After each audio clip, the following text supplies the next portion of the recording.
Good evening everyone. তো আজকে বাড়িতে হচ্ছে মনসা পুঁঠি পড়ানো, যার জন্য ওরা সবাই এসে পড়েছে। অ্যান্ড এই ক্রিম রোলটা মা বাড়িতেই বানিয়েছেন, খেতে সত্যি বলছি অনেক টেস্টি হয়েছে। তো সবাইকে দিয়ে দিলাম চা, এখন ওরাও পুঁঠি পড়া স্টার্ট করে দিবে।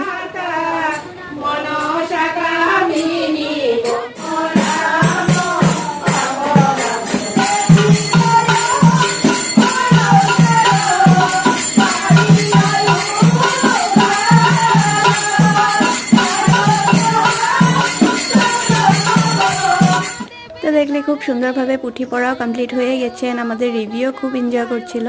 তো সবার জন্য এখানে বানানো হচ্ছে পুরি অ্যান্ড মটর ঘুগনি। তো বানানো কমপ্লিট হয়ে গেছে, এখন সবাইকে দিয়ে দেবো খেতে। অ্যান্ড খেতে সত্যি অনেক টেস্টি হয়েছে, অনেক ভালো লাগছিলো সবাই মিলে বাড়িতে এভাবে মনসা পুঁঠি পড়ছে। অ্যান্ড আজকের ব্লগটাও আমি এই অবধি রাখলাম। যদি কিছু ভালো লেগে থাকে তাহলে প্লিজ লাইক শেয়ার সাবস্ক্রাইব করে দিও। বাই।